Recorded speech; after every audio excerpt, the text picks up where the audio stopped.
وأشهد أن لا إله إلا الله وحده لا شريك له وأشهد أن محمدا عبده ورسوله. يا أيها الذين آمنوا اتقوا الله حق تقاته ولا تموتن إلا وأنتم مسلمون. يا أيها الناس اتقوا ربكم الذي خلقكم من نفس واحدة وخلق منها زوجها وبث منهما رجالا كثيرا ونساء واتقوا الله الذي تساءلون به والأرحام إن الله كان عليكم رقيبا. يا أيها الذين آمنوا اتقوا الله وقولوا قولا سديدا يصلح لكم أعمالكم ويغفر لكم ذنوبكم ومن يطع الله ورسوله فقد فاز فوزا عظيما.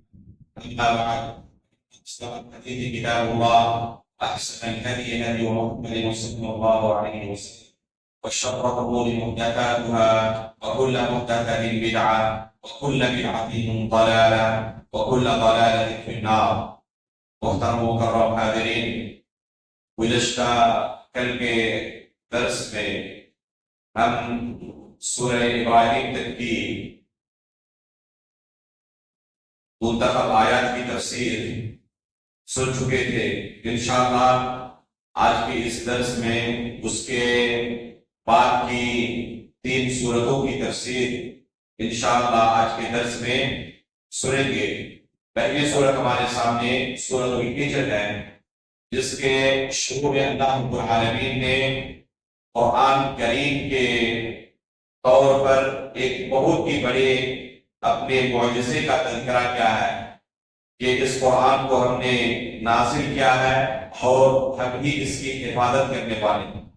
اللہ رب العالمین کا ارشاد ہے اِنَّا نَحْنُ نَزَّلْنَا الذِّكْرَ وَإِنَّا لَهُ لَحَافِظُونَ، کہ اس ذکر کو یعنی قرآن کریم کو ہم نے نازل کیا ہے اور ہم ہی اس کی حفاظت کرنے والے ہیں. اس ذکر کی تفسیر میں سب سے پہلے قرآن کریم داخل ہے اور بعض علماء نے اس کے اندر حدیث رسول کو بھی داخل کیا ہے. قرآن کریم اور حدیث رسول یہ دونوں ہماری شریعت کے بنیادی مصدر ہیں اور ان دونوں کی حفاظت کا ذمہ اللہ رب العالمین نے لیا. قرآن کریم اللہ رب العالمین کا کلام ہے اور قیامت تک اللہ رب العالمین نے اسے دنیا کے اندر محفوظ رکھنے کا وعدہ کیا. قیامت کے وقت یہ قرآن کریم اٹھا لیا جائے گا لوگوں کے سینے سے بھی اور مصحف سے بھی. یہ قرآن کریم جو مصحف کے اندر پڑھ رہے ہیں قرب قیامت یہ بالکل سادہ ہو جائے گا اور اٹھا لیا جائے گا. اس کی صحیح دلیل موجود ہے. اسی طرح لوگوں کے سینے سے بھی یہ صاف ہو جائے گا. یہ اللہ رب العالمین کا کلام ہے. قیامت تک کے لیے اللہ رب العالمین نے اس کی حفاظت کی ذمہ داری دی. اگر پوری دنیا کے لوگ کوشش بھی کرتے ہیں اسے دنیا سے ختم کرنے کی، کامیاب نہیں ہو سکتی. یہ اللہ کا وعدہ. اس لیے جو لوگ وقتاً فوقتاً اس قرآن کو چلانے کی کوشش کرتے ہیں اور دوسرے طریقوں سے مٹانے کی کوشش کرتے ہیں، انہیں پتہ نہیں کہ یہ ایسا معجزہ ہے کہ ان کی معمولی کوشش تو دور کی بات پوری دنیا میں کوشش کرے تب بھی اس قرآن کو دنیا سے ختم کرنا ممکن نہیں ہے. اور یہ کوشش آج سے نہیں، اللہ کے رسول صلی اللہ علیہ وسلم کے زمانے سے جب قرآن اللہ کے رسول پر نازل ہو رہا تھا اسی وقت سے کی جا رہی ہے. چنانچہ آپ نے وہ مشہور واقعہ سنا ہے، انشاءاللہ سیرت کے درس میں بیان بھی کیا جائے گا کہ 70 قراء کو حفاظ کو دشمنوں نے شہید کر دیا جو قرآن کے حافظ تھے. اس کا ایک مقصد یہ تھا کہ اس قرآن کو اس طریقے سے ہم دنیا سے ختم کر سکیں، لیکن اللہ رب العالمین نے اس کی حفاظت کی ذمہ داری کی ہے. اسے دنیا سے ختم کرنا ممکن نہیں ہے. اس کی حفاظت کے بعد مظاہر پر غور کریں کہ کس طریقے سے اللہ تعالیٰ نے اس قرآن کی حفاظت کی. آج سے لے کر 1400 سال تک قرآن کے جتنے نسخے ہیں، چاہے کسی بھی علاقے میں ہو، افریقہ میں ہو، یورپ میں ہو، سعودی عرب میں ہو، دنیا میں ہو، کہیں پر بھی دنیا کے کسی بھی کونے سے قرآن کا کوئی نسخہ ہے، چاہے 14ویں صدی ہجری کا ہو یا پہلی دوسری صدی ہجری کا، دونوں کے نسخوں کے اندر مقارنہ کریں، ایک لفظ کا زبر زیر کا کوئی فرق آپ کو نہیں ملے۔ حالانکہ دنیا کی کوئی بھی کتاب آپ اٹھا لیں، اس کے 2-4 ایڈیشن صرف نکل گئے ہوگا، تو ان ایڈیشنوں کے درمیان مقارنہ کریں، بے شمار فروق آپ کو نظر آئے، لیکن قرآن کے اندر کوئی فرق آپ کو نہیں ملے گا۔ آپ افریقہ کے ایک چھوٹے سے طالب کو جو قرآن کا حافظ ہے، اس کو وہاں سے اٹھائیں، ایک انڈیا کا، ایک امریکہ کا، ایک سعودی عرب کا، اور سب کو قرآن کریم پڑھنے کے لیے کہیں، بالکل اسی طرح آپ کو سنائیں گے جس طرح دنیا کے ایک کونے کا ایک حافظ سنا رہا ہے۔ دونوں کی تلاوت میں کوئی فرق نہیں۔ کیا کسی دوسری کتاب کے اندر یہ چیز آپ کو مل سکتی ہے؟ قرآن کے کتنے حفاظ ہیں دنیا میں موجود ہوں گے؟ جتنے قرآن کے حفاظ ہیں دنیا میں، کیا کوئی دنیا کی ایسی کتاب ہے جس کا 100واں حصہ بھی ہمیں مل سکے کہ اس کتاب کے بھی اتنے حافظ موجود ہوں؟ حالانکہ قرآن کوئی چھوٹی موٹی کتاب نہیں ہے، 30 پاروں کی بڑی ضخیم کتاب ہے، اور اس قرآن کے اندر متشابہ آیات بے شمار ہے۔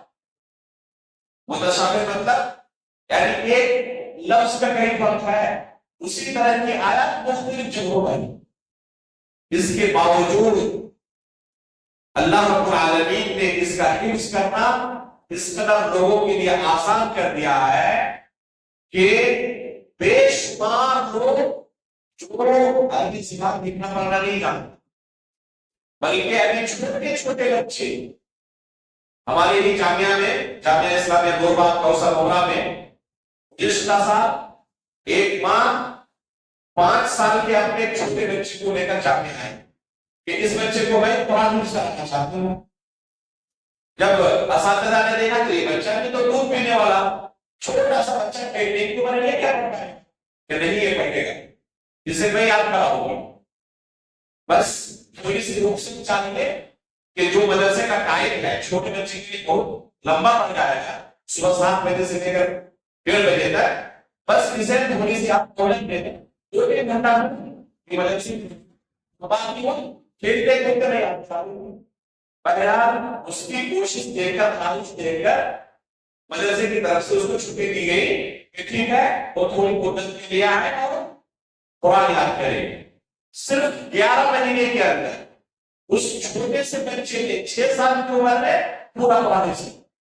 یہ اسی سال کی بات ہے، چھوٹا سا بچہ، آپ دیکھیں ویڈیو، ہمارے جامعہ کا آخری جو سالانہ اجلاس ہوا، اس چھوٹے سے بچے کو بہت سارے لوگ یہ سمجھتے تھے کہ شاید اسے پورا قرآن یاد نہیں، کہیں کہیں سے یاد ہوگا۔ اعلان کیا گیا کہ آپ میں سے کوئی خدا کا چیک کر ٹیسٹ ہو۔ کچھ لوگ آئے اور انہوں نے اس بچے کو اچانک پوچھا اور چیک کیا، الحمدللہ جہاں سے پورا قرآن، میں نے اس بچے کا کئی بار ٹیسٹ کیا، صرف 6 سال کا بچہ جب قرآن ختم کر لیا تو آخر میں ایک مجلس میں پورا قرآن سورہ فاتحہ سے لے کر سورہ ناس تک پڑھا۔ صبح سے شروع کیا اور رات سونے سے پہلے پورا قرآن ختم کر، ایک مجلس میں پورا قرآن سنا۔ ہے کوئی دنیا کی دوسری کتاب جس کی ایک منزل کوئی پیش کر سکے؟ اس طرح کی مثالیں ایک تو نہیں، بڑی بڑی۔ تو یہ اللہ رب العالمین کی اس کتاب کے حفاظت کے مظاہر میں سے ایک مظہر ہے۔ اسی طرح صرف بولنے والے، دیکھنے والے، سننے والے بھی نہیں، جن کو اللہ رب العالمین نے بولنے کی نعمت سے محروم رکھا ہے، بولنے کی طاقت نہیں ہے، گونگے ہیں، بہرے ہیں، اندھے ہیں، ایسے حضرات بھی بے شمار اس کتاب کے حافظ ہیں۔ آپ اگر تعجب کریں گے کہ جو بول نہیں سکتے وہ کیسے پڑھتا ہے؟ میں نے ایک ویڈیو شیئر کیا تھا فیس بک میں اپنی ٹائم لائن پر، سعودی عرب کے اندر ایک مسجد میں صرف ایسے طلبہ کے لیے قرآن کے ہفتے لگتے ہیں جو گونگے ہیں، اور باضابطہ ان کے لیے استاد متعین ہے، اور استاد ان گونگے طلبہ کو اشاروں سے قرآن پڑھاتے ہیں، اشاروں سے سنتے بھی ہیں۔ تعلیم کیا جنا چھوڑ دے، مت چھوڑ دے، زمین کسی سے نہیں پڑھتے، آپ کیسے پکڑتے ہیں؟ ارے دل کو پکڑتے ہیں، ممکن ہی نہیں کہ کوئی ایک لفظ غلط پکڑ سکتا ہے، ہمارا طریقہ ہے۔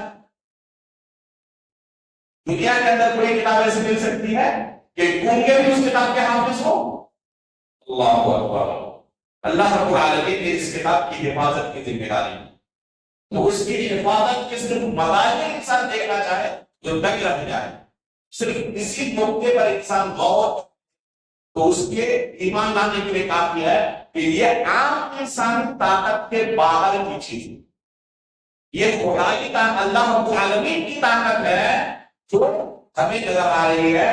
یہ انسان کوشش کر رہا ہے اس کو روکنے کے لیے۔ اللہ رب العالمین نے اس طریقے سے قرآن کریم کی حفاظت کی ہے اور قیامت تک یہ کتاب محفوظ ہے۔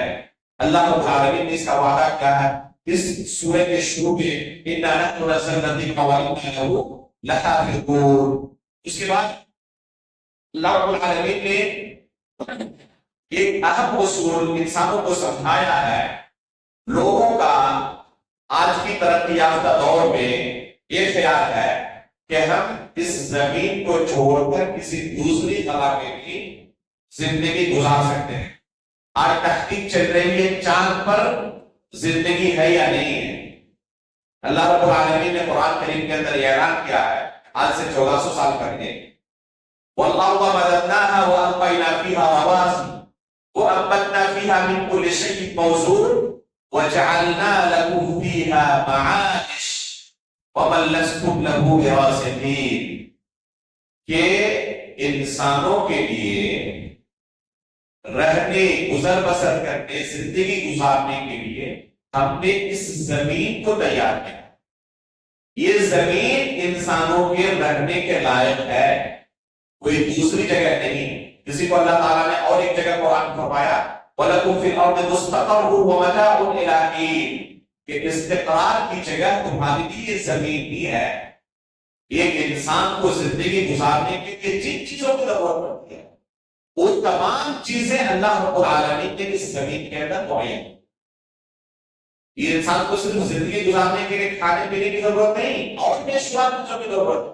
اسے روشنی کی ضرورت ہے، اسے بارش کی ضرورت ہے، اسے سانس کی ضرورت ہے۔ یہ تمام چیزیں جو ایک انسان کے پرفیکٹ ہو وہ اللہ رب العالمین نے اس زمین کے اندر دوسرے کسی سیارے میں نہیں۔ اس لیے آج تک انسان کوشش کے باوجود کوئی ایسا سیارہ تلاش نہیں کر سکا جہاں زمین کے مطابق انسانوں کے لیے سہولت موجود ہو اور جہاں پر انسان رہ سکے، زندگی گزار سکے۔ تو یہ اللہ رب العالمین کا فرمان ہے۔ اسی کے آگے اللہ رب العالمین کیا کہتے ہیں وَإِن مِّن شَيْءٍ إِلَّا عِندَنَا خَزَائِنُهُ وَمَا نُنَزِّلُهُ إِلَّا بِقَدَرٍ مَّعْلُومٍ، کہ جتنی بھی چیزیں ہیں ہمارے پاس اس کے خزانے موجود، لیکن ہم لوگوں کو ایک اندازے کے تحت جتنی جس زمانے میں جہاں پر ضرورت ہے اب مہیا کرتے۔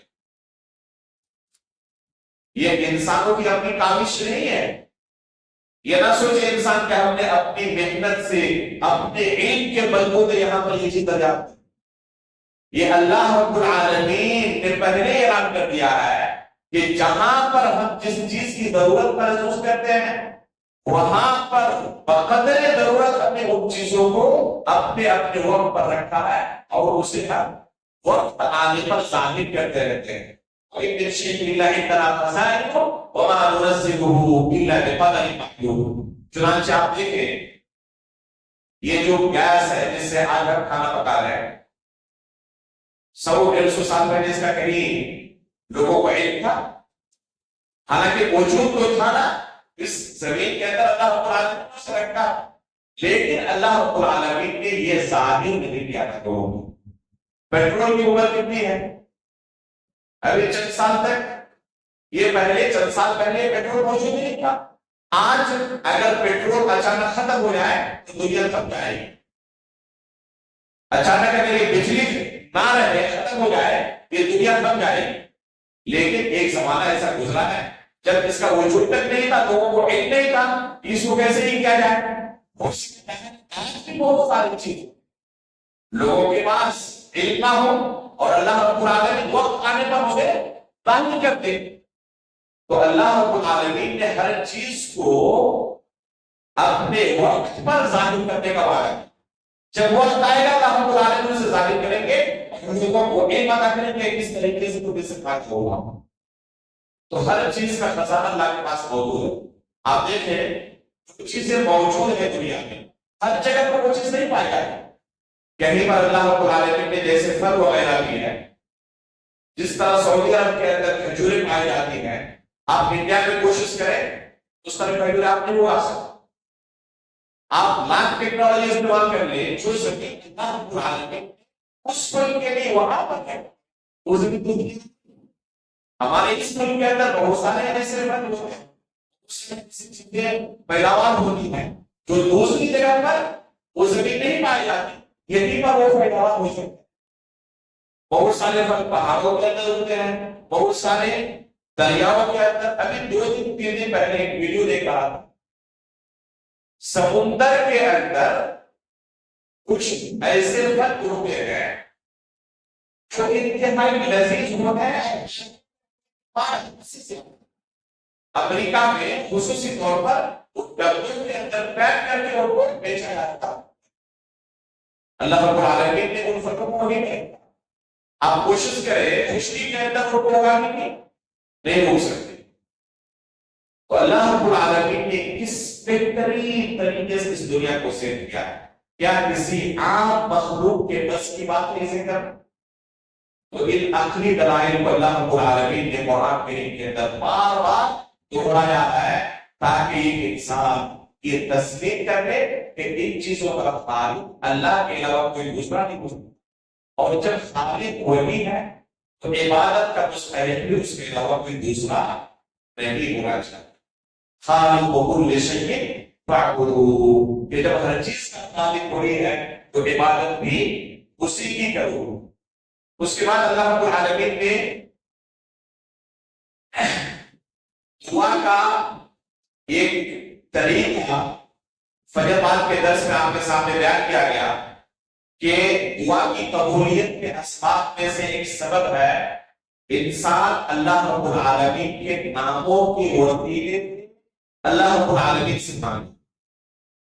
اللہ رب العالمین کے ناموں کے وسیلے سے انسان اگر کوئی دعا کرتا ہے، اللہ رب العالمین ایسی دعا کو رد نہیں کرتا۔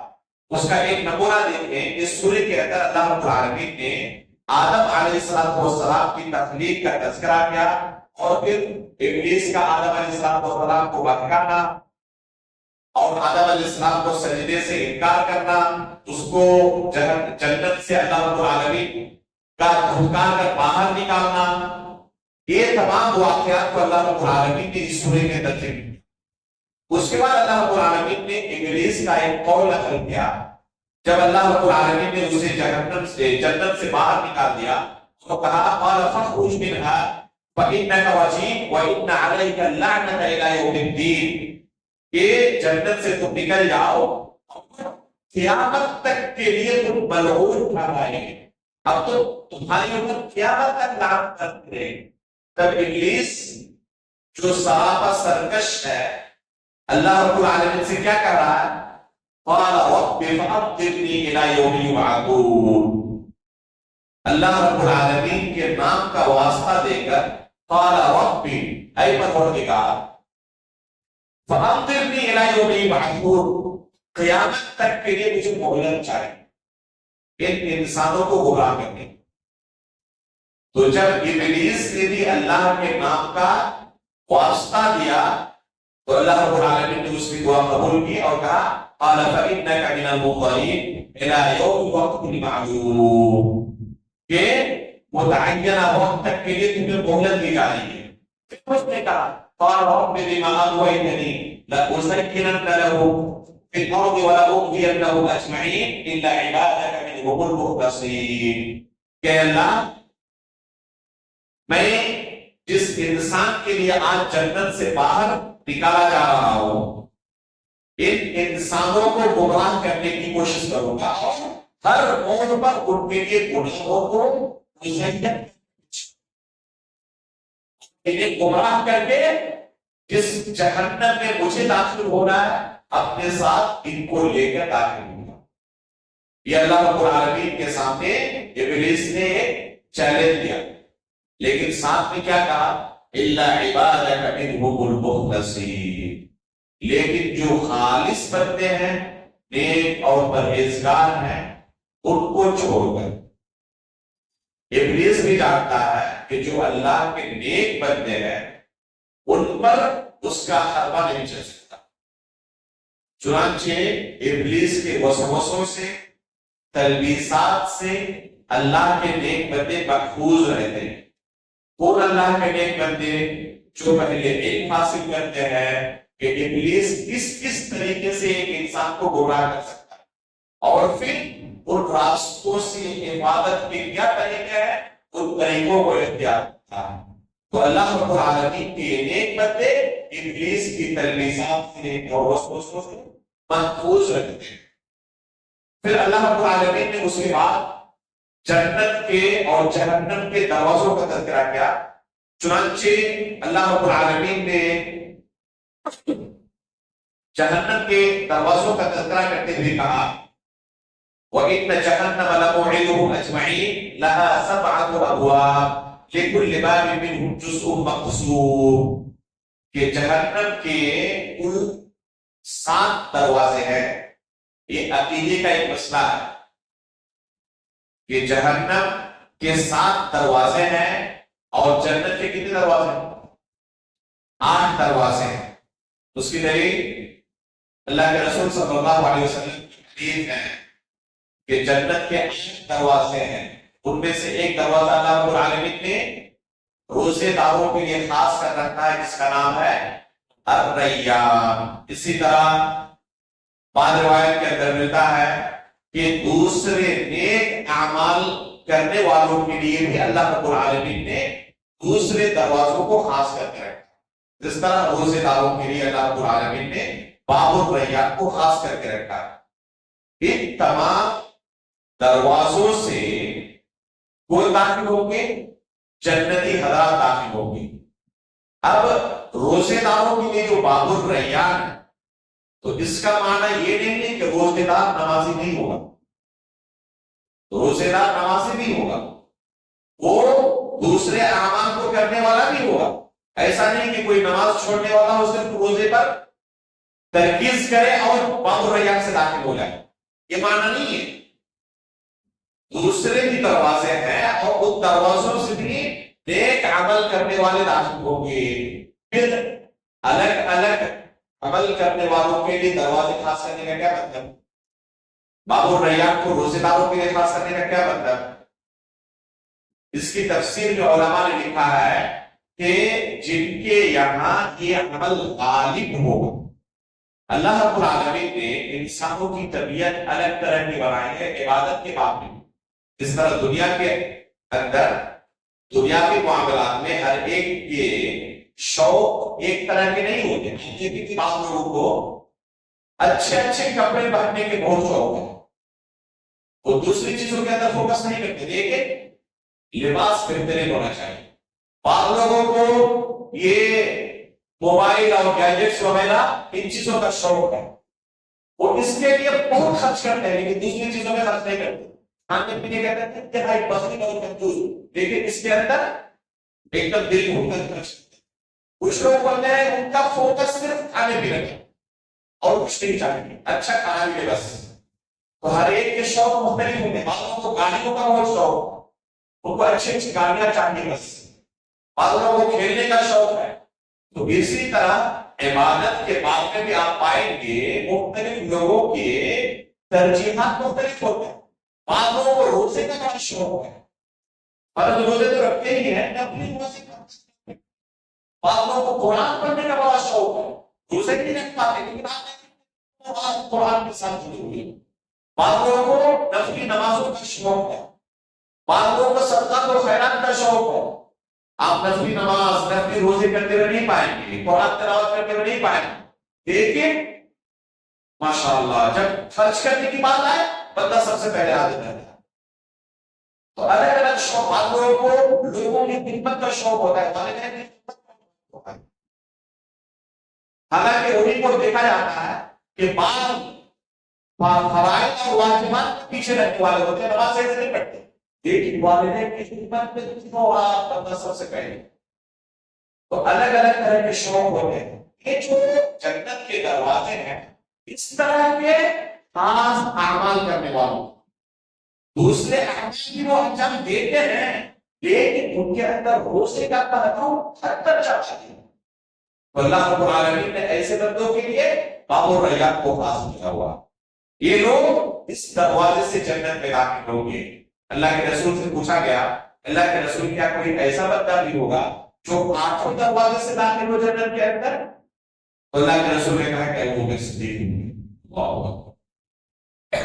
ابو بکر صدیق رضی اللہ تعالیٰ عنہ کی سیرت پڑھنے آپ تک رہ جائیں گے، آپ کو ایسا نہیں ملے گا کہ کسی خاص عمل کے اندر بہت زیادہ آگے بڑھے، لیکن جو ان کے پاس اخلاص، للہیت، اللہ اور اس کے رسول کے لیے سب کچھ قربان کرنے کی، یہ دل دوسرا کہاں سے لائے؟ تو اللہ رب العالمین نے اللہ کے رسول کے اس دوست کو یہ مقام و مرتبہ عطا کیا ہے کہ یہ جنت کے 8 دروازے سے داخل ہو. اس کے بعد اللہ رب العالمین نے ترغیب و ترہیب کا ایک اسلوب بیان کرتے ہوئے فرمایا، اور یہ اسلوب قرآن کا شروع سے لے کر آخر تک موجود ہے، اور اس سے پہلے بھی ہم نے اسی طرح ترغیب کی تھی سورہ فاتحہ کی تفسیر میں. چنانچہ یہاں پر ترغیب و ترہیب کے اسلوب کو جمع کرتے اس سورہ میں کہا ہے، نبئ عبادی انی انا الغفور الرحیم وان عذابی هو العذاب الالیم. میرے بندوں کو خبر کر دو کہ میں غفور رحیم ہوں اور میرا عذاب بھی بڑا دردناک ہے. یہ آیت انتہائی اہم ہے ان لوگوں کے لیے جن کے یہاں افراط و تفریط کا پہلو پایا جائے. آپ نے دیکھا ہوگا بعض لوگوں کے اندر کہ امید کا پہلو بہت زیادہ غالب ہے، خوف بالکل ہے ہی نہیں. گناہ پہ گناہ کیے جا رہے ہیں، جب نصیحت کی جائے تو کہتے ہیں اللہ تعالیٰ رحیم ہے، کرے گا اللہ تعالیٰ وقت دے گا. یہ بھی غلط. اور اس کے بالمقابل کچھ لوگوں کو وہ ہمیشہ نا امیدی کی شکایت ہے. یہ کیسے ہو سکتا ہے، یہ کیسے ہو سکتا ہے. اس نا امیدی میں ہی اپنی پوری زندگی گزار دیتے ہیں. گناہ خدا میں نے کیا، اتنا گناہ کیا، تو بولے اللہ رب العالمین نے تمام گناہوں کو معاف کرے گا. معمولی قسم کے گناہ ہوتے تو امید کی جا سکتی تھی. میرے گناہ اتنے زیادہ ہیں، 50 سال 60 سال سے گناہ کے اندر گزار دیا، کبھی اللہ کی عبادت نہیں کی. اب آخری وقت میں جب جسم کام نہیں کر رہا تو بولے اللہ تعالیٰ اپنی عبادت کو روک لے گا. نا امیدی کا شکار ہے. دونوں غلط ہے. ایک انسان کو امید اور خوف کے درمیان بیلنس بنا کر اللہ کی عبادت کرنی چاہیے. نہ ترغیب کا پہلو بہت زیادہ غالب ہو، ترغیب کا پہلو بہت زیادہ نیچے ہو جائے، اور نہ یہ بہت زیادہ غالب ہو جائے یا نیچے ہو جائے. یہ گاڑی کے 2 پہیے کی طرح ہے. دونوں پہیے صحیح ثابت رہیں گے تو گاڑی آگے بڑھے گی. پرندے کے 2 پر کی طرح ہے، ایک پر اگر کام کرنا بند کر دے تو پرندہ گر جائے. تو اسی طرح امید اور خوف کا معاملہ ہونا چاہیے. اگر ایک انسان گناہوں کے اندر مبتلا ہے تو وہاں پر اس کو خوف دلانا بھی اصل ہے کہ وہ اللہ کے عذاب سے ڈرے اور توبہ کر کے آئے. وہیں پر اگر کوئی دوسرا بندہ اس ڈر سے توبہ نہیں کر رہا ہے کہ میرے گناہوں کو اللہ تعالیٰ معاف نہیں کرے گا، تو یہاں پر اس کو امید دلانی ہوگی کہ نہیں، اللہ رب العالمین تمام گناہوں کو بخشنے والا. تو امید اور خوف کے ساتھ ایک انسان کو اللہ کی عبادت کرنی چاہیے. عبادت بھی کرتے رہے اور ساتھ میں یہ امید ہو کہ انشاءاللہ اللہ رب العالمین ہماری عبادت ضرور کریں گے. لیکن اگر کبھی غرور اپنے اندر محسوس کریں، خود پسندی، ماشاءاللہ تو کی پرہیزگار ہوں، کبھی نماز نہیں چھوڑتا، الحمدللہ روزے رکھتا ہوں، صدقہ کو خیرات کرتا ہوں، تو جنت کے اندر سب سے پہلے سمجھ. اگر خود پسندی آئے تو یہاں پر اپنے نفس کا محاسبہ کرنا چاہیے. صحابہ کرام بھی اپنے بارے میں ڈرتے تھے کہیں ہم منافق تو نہیں ہیں. یہ اللہ کے رسول کے صحابہ کیا وہ ڈرتے تھے اپنے بارے میں کہیں ہم منافق تو نہیں ہیں. تو ہمارا بھی حال یہی ہونا چاہیے. الایمان بین الخوف والرجاء، ایمان امید اور خوف کے درمیان ہے. اس کے بعد اللہ رب العالمین نے اس سورے کے آخر میں عبادت کب تک کرنی ہے اسے بیان کرتے ہوئے کہا کہ عبادت کے لیے کوئی لمیٹیشن نہیں ہے، کوئی ایک محدود وقت نہیں ہے کہ ایک مہینے سے روزہ رکھو اس کے بعد 11 مہینے چھٹی ہے. اب چاہے مسجد میں حاضری دو یا نہ دو، ایک مہینے صحیح سے نماز پڑھ لیا روزہ رکھ لیا کافی ہے. ایسی بات نہیں ہے. یہ عبادت ایک زندگی کا شیڈول ہے. جس طرح کھانا پینا صرف ایک ہفتے ایک مہینے کے لیے نہیں کرتے، زندگی بھر آخری سانس تک اسی شیڈول کے ساتھ آپ چلتے ہیں، تو عبادت اس سے کہیں زیادہ ہماری زندگی کے اندر ایک اہم شیڈول کا حصہ رکھتا ہے. اس لیے اسی طریقے سے اللہ کی عبادت کرتے جائیں. کب تک؟ اللہ رب العالمین اس آیت کے آخر میں فرماتے ہیں فَسَبِّحْ بِرَبِّكَ بِحَمْدِ رَبِّكَ وَكُن مِّنَ السَّاجِدِينَ وَاعْبُدْ رَبَّكَ حَتَّى يَأْتِيَكَ الْيَقِينُ. یقین سے مراد یہاں پر موت ہے. یقین سے مراد یہاں پر موت ہے کہ جب تک تمہیں موت نہ آ جائے اللہ کی عبادت. صوفیاء کرام اس آیت کا معنی کیا بیان کرتے ہیں کہ جب تک تمہارے دل کے اندر یقین نہ پیدا ہو جائے تب تک عبادت کرو. اب جب یقین پیدا ہو جائے تو چھٹی ہے. اس لیے ان کے بڑے بڑے پیروں کو دیکھیں گے کہ فرض نماز تک نہیں پڑھتے، روزے نہیں رکھتے. کیوں بھائی؟ ہم یقین کے درجے پر پہنچ چکے، اب ہمارے لیے چھٹی ہے. اب ہم ان نمازوں کے اس شریعت کے مکلف نہیں ہے، کیونکہ اللہ تعالیٰ نے کہا ہے کہ اس وقت تک عبادت کرو جب تک یقین نہ آ جائے. چونکہ ہمارے اندر یقین ہو چکا ہے اس لیے اب ہمیں عبادت نہیں کرنی. اللہ کے رسول کو یقین نہیں آیا، ابوبکر صدیق، عمر فاروق اور عثمان و علی کو یقین نہیں آیا کہ آخری سانس تک وہ عبادت کرتے رہے. آپ کا یقین ان سے بھی زیادہ مضبوط ہو چکا. اللہ کے رسول صلی اللہ علیہ وسلم اپنی آخری سانسیں گر رہے ہیں، اس وقت بھی کوشش کر رہے ہیں کہ مسجد جا کر لوگوں کے ساتھ باجماعت نماز ادا کریں. تو لوگوں کے کندھے پر ہاتھ رکھتے ہیں، ان کا سہارا لیتے ہیں اور آپ کے پیر زمین سے پھسل رہے ہیں، اس کے باوجود چاہتے ہیں مسجد میں جا کر جماعت کے ساتھ نماز ادا کریں. آخری سانس تک اللہ کے رسول نماز کے لیے کوئی نہیں کرتے. اور آپ کا یقین اللہ کے رسول سے بھی اونچا ہو چکا ہے کہ آپ کو عبادت کی اب ضرورت نہیں رہی اور اللہ کے رسول کو آخری سانس تک ضرورت نہیں. یہ تفسیر باطل ہے. اس لیے ہم بار بار کہتے ہیں کہ کتاب و سنت کو سلف صالحین کے فہم کے مطابق سمجھنا واجب ضروری ہے. اگر اپنے فہم سے کوئی قرآن و سنت کو سمجھے گا تو کسی طرح کی گمراہیت طرف لے گی اور انسان اللہ رب العالمین کی عبادت سے دور ہو جائے گا، شریعت سے دور ہو جائے گا اور یہ منمانی کھیلواڑ کے روپ میں شریعت کو چلے جس طرح کے لوگوں نے شریعت کو کھیلواڑ بنا کر رکھ دیا. تو یہ شریعت اللہ کی نہیں ہے. اللہ کے رسول پر اللہ نے قرآن کو نازل کیا. اللہ کے رسول نے آیات کا کیا معنی ہے عملی طور پر صحابہ کرام کے سامنے کر کے دکھایا، پریکٹیکل کر کے. انہیں کے فہم کے مطابق ہمیں کتاب و سنت کو سمجھنا ضروری ہے. اس کے علاوہ جو بھی ہے وہ قرآن ہے. اس کے بعد والی دوسری سورت جو ہے اس کے شروع میں جس کی تلاوت آج ہم نے سنی، اللہ رب العالمین نے اپنی بے شمار نعمتوں کا تذکرہ کیا ہے جن نعمتوں کو ہم اللہ رب العالمین کی حاصل کرتے ہیں، جیسے والخیر والبغال والمغیر لتركبوها وزیرا ويخلق ما لا تعلمون. اللہ رب العالمین اس آیت کے اندر فرماتے ہیں کہ جیسے گھوڑے خچر ہے، کہتے ہیں ان کو ہم نے تمہاری سواری کے طور پر پیدا کیا اور زینت کے طور پر پیدا کیا. وَيَخْلُقُ مَا لَا تَعْلَمُونَ، اور ایسی بھی چیزیں اللہ رب العالمین پیدا کریں گے، پیدا کرنے والے ہیں جن کا تمہیں علم نہیں ہے. جب یہ آیت نازل ہوئی صحابہ کرام کو ٹرین، ہوائی جہاز، کار اور ان سواریوں کے بارے میں کوئی علم تھا؟ آج بھی بہت ساری ایسی سواریاں مستقبل میں پیدا ہونے والی جن کا یہ اللہ رب العالمین نے قرآن کے اندر ذکر کر دیا کہ ان چیزوں کو ہم نے تمہاری سواریوں میں پیدا کیا ہے وَيَخْلُقُ مَا لَا تَعْلَمُونَ، اور ایسی چیزیں اللہ رب العالمین نے پیدا کی جن کا تمہیں علم نہیں ہے، جن کا تمہیں علم نہیں ہے، اور یہ چیز واضح طور پر محسوس ہے کہ اللہ کے رسول کے زمانے میں بہت ساری ایسی چیزیں سواری کے طور پر موجود تھی جو آج بھی ہے، لیکن آج جو سواری ہمارے پاس موجود ہے اس زمانے میں بادشاہوں کے پاس بھی وہ نعمتیں نہیں ہیں۔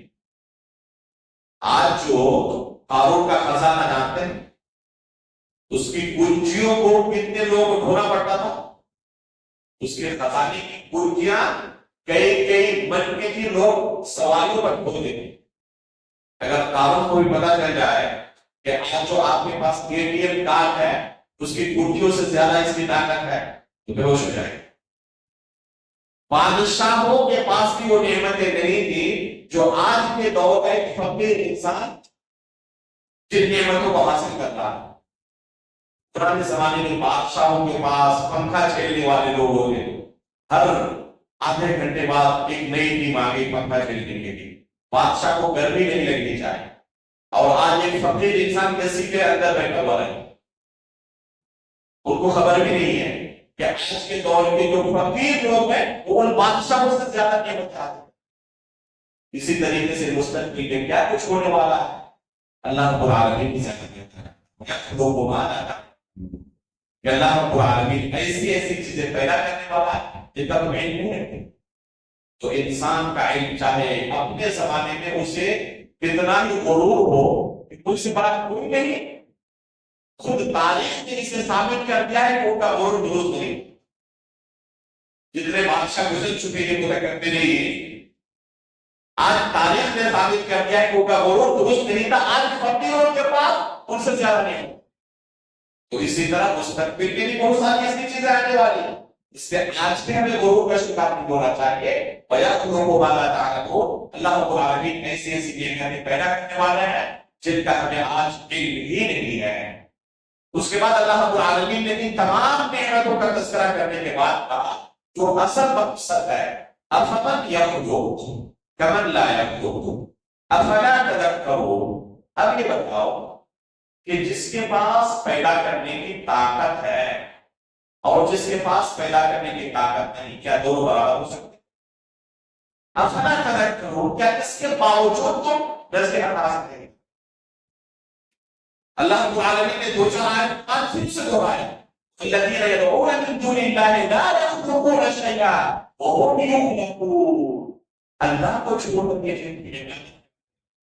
ان کے پاس کچھ بھی ذرہ کے برابر بھی کچھ بھی پیدا کرنے کی طاقت نہیں ہے۔ پیدا کرنا تو دور کی بات، یہ خود پیدا کیے گئے، وہ بھی یہ اپنے آپ کو بھی پیدا نہیں۔ جب یہ ان کی عادت ہے، کیا یہ عبادت کے مستحق ہو سکتے؟ پر اب یہ عبادت کے مستحق نہیں ہو سکتے۔ عبادت کا مستحق فقط اور فقط اللہ رب العالمین کی ذات ہے۔ اللہ رب العالمین کے علاوہ کوئی عبادت نہیں ہو سکتا۔ اسی کی ہمیشہ ہمیں اطاعت و بندگی کرنی چاہیے، اللہ رب العالمین میں نافرمانی سے پرہیز کرنا چاہیے۔ اس کے بعد اللہ رب العالمین نے ایک تقدیر کا اہم اصول اور ضابطہ اس سورے کے درمیان کیا اور مشرکین کے ایک باطل عقیدے پر رد کیا۔ آج بھی بہت سارے مسلمانوں کے ذہن میں یہ باطل وسوسہ شیطان داخل کرنے میں کامیاب ہوگا۔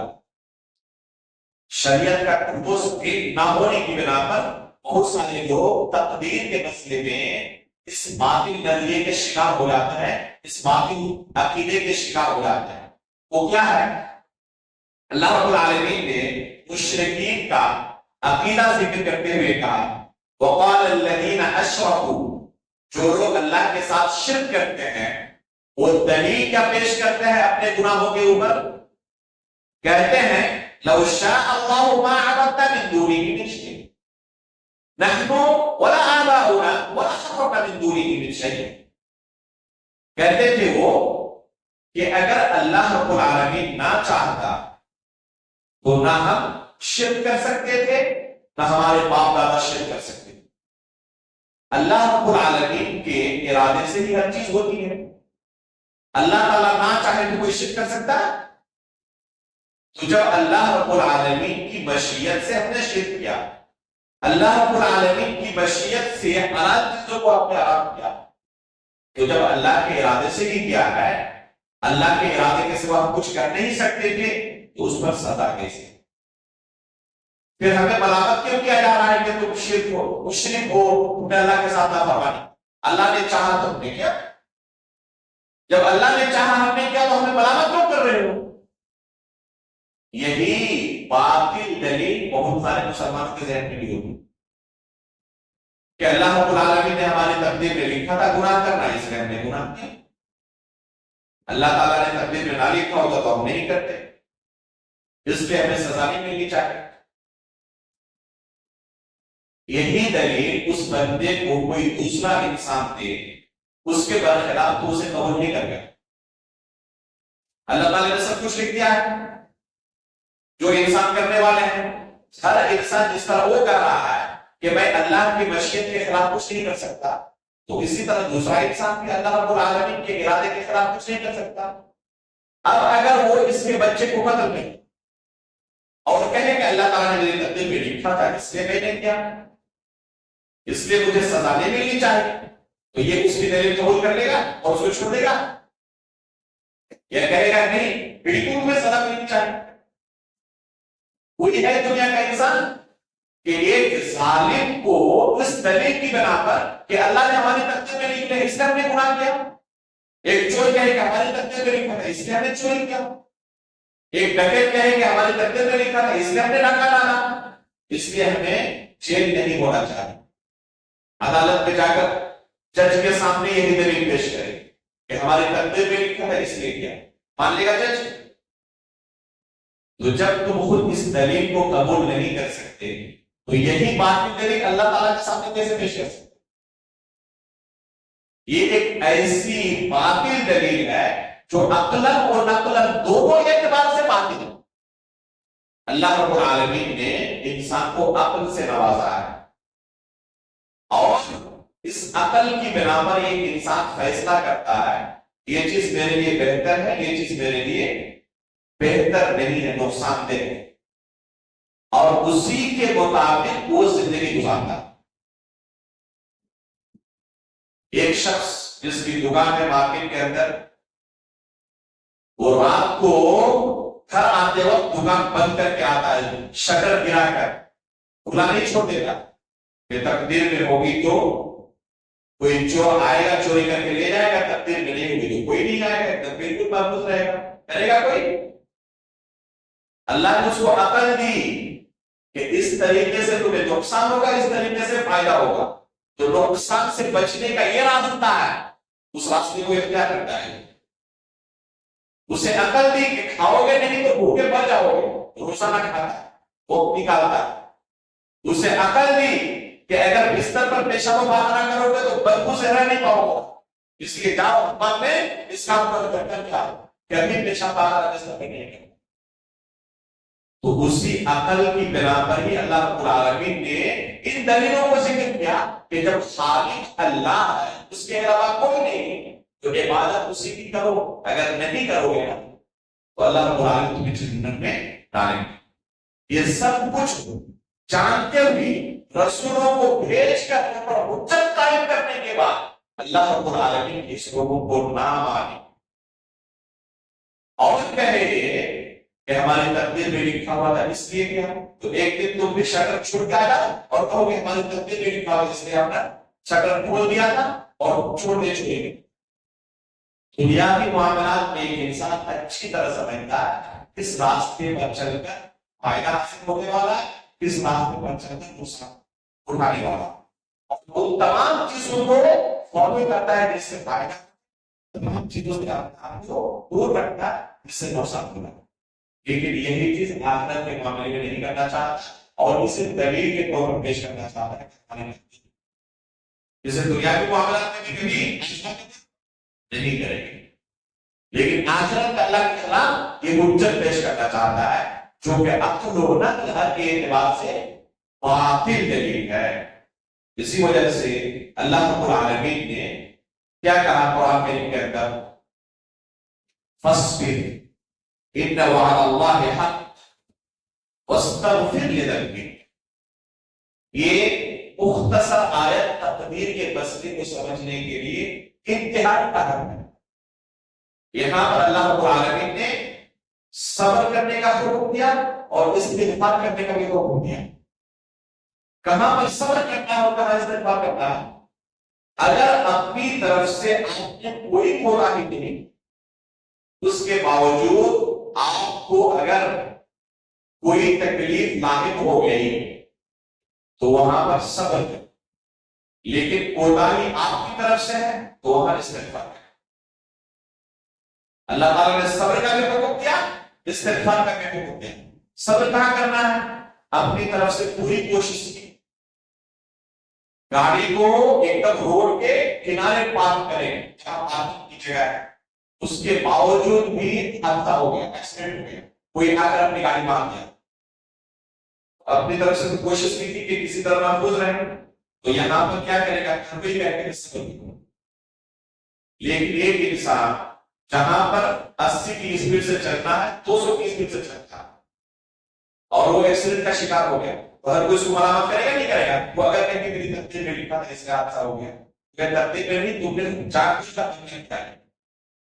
یہاں پر تمہاری غلطی ہے تو کہاں پر تقدیر کا سہارا لیا جائے گا؟ اگر انسان کے اوپر کوئی مصیبت ٹوٹ پڑی ہو تو وہاں پر تقدیر کو حجت بنایا جائے گا. اللہ تعالیٰ نے میری تقدیر میں لکھا تھا قدر اللہ و ما شاء اللہ، ہم نے تو اپنی طرف سے کوشش کی، لیکن جو اللہ نے تقدیر میں لکھا تھا تو اس کا صبر کر. یہاں پر تقدیر کو حجت بنا سکتے، لیکن گناہ کرنے کے بعد تقدیر کو حجت بنانا یہ مشرکوں کا طرز ہے جو اللہ تعالیٰ نے یہاں پر بیان کیا. وقال الذين اشركوا لو شاء الله ما اشركنا لو شاء الله ما عبدنا من دونه من شيء. تو یہ مشرکوں کا طرز عمل ہے، مسلمانوں کا یہ طرز عمل نہیں ہونا چاہیے. اس کے بعد اللہ رب العالمین نے ایک اہم تعلیم دی عام لوگوں کو شریعت کے مسائل پر عمل کرنے کے لیے کہ کیسے ایک عام انسان شریعت پر عمل کر سکتا. فَاسْأَلُوا أَهْلَ الذِّكْرِ إِن كُنتُمْ لَا تَعْلَمُونَ. اگر تمہارے پاس کسی مسئلے کا علم نہیں تو اہل علم سے پوچھو. ہر انسان کو اللہ رب العالمین نے اس کی طاقت کے بقدر مکلف کیا. ایک عالم دین ہو جس کے پاس تحقیق کی صلاحیت ہے، اس کے لیے ضروری ہے کسی مسئلے پر عمل کرنے کے لیے تحقیق کرے اور جو صحیح ہو اسے عمل. لیکن ایک عام انسان وہ تحقیق نہیں کر سکتا. اس کے لیے کیا راستہ ہے؟ اس کے لیے ایسا نہیں کہ ہم تحقیق نہیں کر سکتے اپنی من مرضی جیسے چاہنے والا کریں. نہیں، آپ کی عمر ضروری ہے کہ جو اہل علم ہیں اپنے طور پر آپ جستجو کریں، تحقیق کریں کہ کون حقیقت میں اللہ کی شریعت کو بیان کرتا ہے کتاب و سنت سے دلیلوں کے ساتھ، اور کون دین کے نام پہ ہمیں گمراہ کرتا ہے. جن کو آپ سمجھتے ہیں کہ یہ حقیقت میں صحیح دین کی ہمیں تعلیم دیتا ہے، ان کے پاس جائے اور کسی مسئلے کا علم نہ ہو ان سے پوچھ کر عمل کریں. اور دین کے مسائل میں انسان کو شرم و حیا سے کام نہیں کرنا چاہیے. دین کے مسائل میں اگر آپ شرم و حیا سے کام نہیں کریں تو نتیجہ کیا نکلے گا؟ جیسے میاں بیوی کے جو مسائل ہیں، جنابت کے جو مسائل ہیں، حیض و نفاس کے جو مسائل ہیں، آج کل جہاں ہمیں شرم کرنا چاہیے وہاں ہم شرم نہیں کرتے. جہاں پر شرم کرنا مطلوب ہے وہاں شرم نہیں کرتے، وہاں بے حیائی کا مظاہرہ کرتے. اور جہاں پر شرم کرنا معیوب ہے وہاں پر شرم کا مظاہرہ. علماء سے ان مسائل کو نہیں پوچھتے. کسی خاتون کی ضرورت ہے عید لباس کے مسئلے میں جاننے کی، اب وہ شرم کے مارے کسی عالم دین سے نہیں پوچھنا چاہتے، اس وجہ سے اب پتا بھی نہیں اس حالت میں اس کے اوپر روزہ ہے یا نہیں، تو کیا کریں گے؟ ظاہر سی بات اس کے ساتھ اب معاملہ پیش آ چکا ہے، اسے عمل تو کرنا ہی، اب جہالت کی بنا پر عمل کریں گے، اب وہ جہالت کی بنا پر کوئی بھی عمل درست نہیں ہو سکتا، اس لیے آپ کو چاہیے کہ آپ مہذب انداز میں علماء کرام سے پوچھ کر اپنے شرعی مسائل کا حل نکالیں اور ان کو بصیرت کی بنا پر نہیں کریں۔ کسی ایسے شخص کو بھیجیں علماء کرام کے پاس کہ ہمارے ساتھ یہ مسئلہ ہے، آپ کس طرح کریں۔ گھر کے اندر بھی علماء کرام کو چاہیے کہ ایسا ماحول بنائیں کہ دین کے مسائل کو آپ سے پوچھیں۔ اللہ کے فضل و کرم سے کوشش کے بعد میں نے اپنے گھر کے اندر یہ ماحول بنایا ہے کہ میری بہن ہو یا خاص رشتہ دار ہو، وہ دین کے ان مسائل کو دماغ سے تعلق رکھنے والے، جلد سے تعلق رکھنے والے آدمی میرے گھر سے آیا نہیں۔ گھر کی خاتون ہے جو حیض کا مسئلہ تھا کہ اس طرح کی حالت میں آج کا پیدا ہوگا تو وہ کہے گی، اب کہیں کہ وہ اگر شک ہے کہ ہمارے نہ پوچھتی تو کیا کرتی؟ یا تو روزہ ترک کرتی یا کرتے نہیں کرتی، اور وہ اس مسئلے کا علم نہیں رکھتی، اس کے پاس کتاب و سنت کا علم نہیں ہے، تو بلا علم عمل کرنے کے بنا اس کا یہ ہونا حاصل ہو جائے۔ تو اس طرح کے مسائل میں شک و حیا معیوب ہے، حیا محمود بھی ہے، حیا معیوب بھی ہے۔ تو اس طرح کے مسائل سلف صالحین کہا کرتے تھے کہ دو قسم کے لوگ علم نہیں حاصل کرتے، ایک ہے جن کے یہاں تکبر ہو، میں اس شہر کا سب سے بڑا آدمی، میرے پیچھے آگے 10 لوگ گھومنے والے ہیں اور میں جا کے 10 میں بیٹھوں ہم لوگوں کے ساتھ نہیں، میرے گھر کے اندر آنے تک میں کچھ سیکھ سکتا ہوں۔ اگر اس طرح کا تکبر ہو تو کہیں علم نہیں حاصل کر سکتا۔ علم حاصل کرنے کے لیے تواضع اختیار کرنا ہے، اور دوسرا کوئی علم حاصل نہیں کر سکتا جس کے اندر شرم و حیا ہو۔ اما عائشہ رضی اللہ تعالیٰ کا انصاری خواتین تعریف کرتے ہیں، نعم النساء نساء الانصار لم یمنعهن الحیاء من تعلیم دینہن، یہ انصاری خواتین اتنی بہترین ہے کہ انہیں دین کے مسائل سیکھنے کے لیے حیا کرنے کی رکاوٹ نہیں بنتی ہوئی ہے، وہ اللہ کے رسول کے پاس آ کر ان مسائل کو پوچھتی ہیں، علم و بصیرت کی بنا پر شکایت کرتی۔ تو یہ آیت بہت اہم ہے، بلا علم جہالت کی بنا پر کوئی عمل نہ کرے، فاسألوا اہل الذکر ان کنتم لا تعلمون، اگر آپ کو علم نہیں ہے تو اہل علم سے پوچھ کر عمل کریں۔ اس کے بعد اللہ رب العالمین نے اس سورے کے آخر میں دعوت اللہ کا ایک عظیم اصول سکھاتے ہوئے بیان کیا، ادع الی سبیل ربک بالحکمۃ والموعظۃ الحسنہ وجادلہم بالتی ہی احسن۔ اللہ رب العالمین کے دین کی طرف اگر آپ دعوت دے رہے ہیں تو حکمت کے ساتھ اور نرمی کے ساتھ، خوش اسلوبی کے ساتھ اللہ کے دین کی طرف لوگوں کو بلائیں۔ بعض لوگ لوگوں سے انکار منکر کا مطالبہ کرتے ہیں منکر طریقے سے، اگر منکر طریقے سے کسی سے منکر چھوڑنے کا مطالبہ کریں گے تو کبھی آپ کامیاب نہیں۔ بعض لوگ لوگوں سے چاہتے ہیں کہ وہ دین پر عمل کریں طعنہ دے کر۔ ماہ رمضان کے شروع میں مصلیوں کی تعداد مسجد میں بڑھ گئی، چاہے جائے کہ آپ ان کا استقبال کریں، انہیں خوش آمدید کہیں، طعنہ دینا شروع کر دیں، یہ رمضان مصلی، جیسے رمضان ختم ہو گیا یہ لوگ باہر نکل جائیں گے، ان کے لیے ہم لوگ کو پریشان ہوں گے۔ یہ دعوت کا طریقہ نہیں ہے۔ دعوت کا طریقہ یہ ہے کہ آپ حکمت کے ساتھ اپنی بات پہنچائیں، کہاں پر کون سی بات کرنا مناسب ہے، کون سی بات کرنا مناسب نہیں، ضروری ہے۔ ایک داعی کو پتا ہونا چاہیے، آپ گھر سے شریعت کے مسائل بیان کر رہے ہیں، اچھی بات ہے، شریعت کا کوئی مسئلہ برا نہیں ہے، لیکن آپ کو پتا ہونا چاہیے کہ یہ مسئلہ بیان کرنے کے لیے یہ مجلس مناسب ہے یا نہیں. مثال کے طور پر اگر کسی کی شادی ہو اور زوجین کو نصیحت کرنے کے لیے کہا جائے کسی عالم دین سے کہ ان دونوں کی ابھی شادی ہوئی، ذرا آپ ان دونوں کو تھوڑی نصیحت کریں، اور وہ عالم دین ان دونوں کو طلاق کے مسئلہ سمجھانے لگے. یا شوہر کی وفات ہو جائے تو آپ کو عدت کتنی دن گزارنی پڑے گی.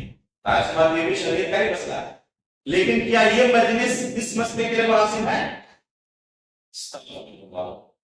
بات تو کسی طرح کا کام کرتے ہیں، شریعت کا مسئلہ وہ بیان کرتے ہیں لیکن مجلس کا اختیار نہیں کرتے، اس لیے ان کی دعوت کا اثر نہیں ہے.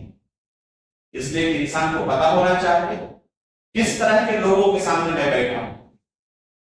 میں نے اپنی کتاب کلمہ لا الہ الا اللہ والی جو ہے یہ مختلف مجالس میں نے پڑھایا ہے، طلبہ کے سامنے بھی پڑھایا ہے، عام لوگوں کی مجلس میں پڑھایا ہے. دونوں کی ویڈیو سن لیں. طلبہ کو جب پڑھاتا ہوں تقریباً 5-6 گھنٹے لگتا ہے، عام لوگوں کی مجلس میں صرف ہے. اب اگر طلبہ کو جس طرح پڑھاتا ہوں عام لوگوں میں پڑھانے لگو تو پتا چلے گا کہ ان کے سر کے اوپر سے باتیں گزر گئی.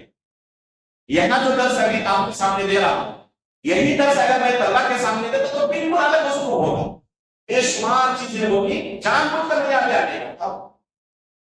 تو ایک داعی کو اس حکمت کا علم ہونا چاہیے کن لوگوں کے سامنے ہمیں کون سی بات کرنی، یہ مجلس اس بات کے لیے مناسب ہے یا نہیں. بہت سارے لوگ اس حکمت سے واقف نہ ہونے کی وجہ سے ان کی دعوت سے فائدہ ہونے سے زیادہ نقصان ہوا. اس لیے ایک داعی کو اس کا علم ہونا چاہیے. آج کا درس ہم یہیں پر ختم کرتے ہیں. انشاءاللہ آئندہ کل کے درس میں سورۃ الاسراء اور سورۃ الکہف کی تفسیر آپ کے سامنے پیش کی جائے گی. اللہ رب العالمین سے دعا ہے اللہ رب العالمین اس کی کتاب کے اندر جو ہمارے لیے پیغامات اور بیان ہیں ان سے کما وہ ہمیں فائدہ اٹھانے کی توفیق عطا فرمائے. آمین آمین. بسم اللہ الرحمن الرحیم. سبحانک اللہم و بحمدک اشہد ان لا الہ الا انت استغفرک و اتوب الیک.